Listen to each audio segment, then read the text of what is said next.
Armageddon. Can we get a plan in time? Let's turn to Congressman Marlin Stutzman, Deputy Whip for the Republican House Caucus. Welcome. Great to see you. Jerry, good to be with you again. All right. You're the man counting the votes. Does John Boehner have the votes for his plan to carry the House?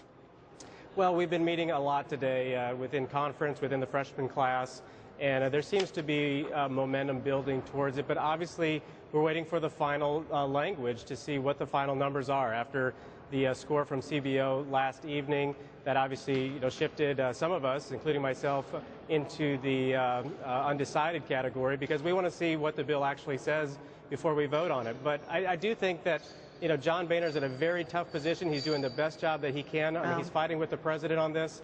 It just doesn't seem like we can gain any momentum with the Senate or the president to do what's right and go for the real cuts for the long term. I think you've got one thing right. It is mano a mano here with the president and John Boehner going head to head, that's for sure.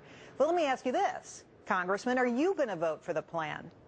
I still don't know. I'm waiting to see the final draft and want to see the final numbers. Just like we found out last night, they weren't exactly what we thought they were once CBO scored it. What we do know, though, is that the numbers are looking much more positive compared to the CR that was passed back in March in the cuts. The caps are a big part of this this bill and actually gives us almost 60% of the cuts that we were going after in the Ryan budget proposal. But we want to make sure we get those final numbers before I make any commitment, and a lot of others are doing the same. Devil's in the details, but I have to tell you, I'm shocked that there isn't more outspoken support for this plan among party members. It seems like the GOP is splintered and fractured. Well, let me get you to respond to something the White House economic advisor Gene Sperling had to say on Fox Business this afternoon. Here's the official line on why Obama won't support this type of budget process in our country for the first time ever, where people are using the prospect of default as a way of getting their way, or then kicking that down the road 6, 7, 8 months, whether it's an election year or not. That keeps the prospect of default as a cloud of uncertainty on our economy. We need to remove that. What's your reaction?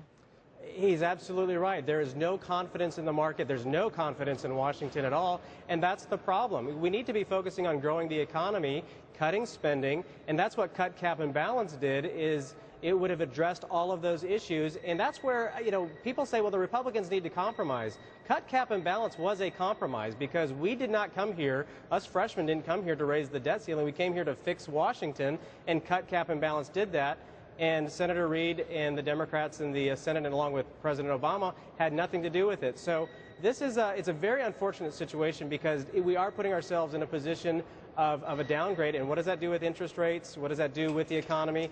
I'm very concerned about it, but I believe that Republicans are going to continue to push forward for a balanced budget amendment. That's one of the criteria that I have, is that we get a balanced budget amendment vote in the House and force one in the Senate and let our Senate friends. Congressman, just to ask you the hard question here, a balanced budget amendment is a multi-year, multi-stage process that involves not just people in Washington, but legislatures all over the country. Why does that have to be a part of the conversation now?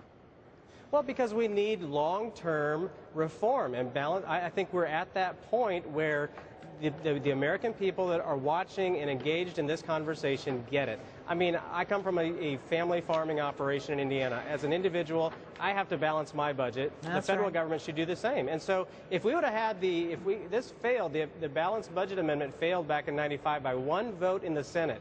Could you imagine where we would be today if that would have passed? The Senates would have authorized it, and that'd be a part of the Constitution. We wouldn't be in the mess that we're in today. So we have to have short-term cuts and also long-term reforms. Congressman, quickly, we don't have much time. Yes or no, will we make that August 2nd deadline? I think we will. It's definitely not going to be the package that I think a lot of people are looking for. I wish it would be a lot better.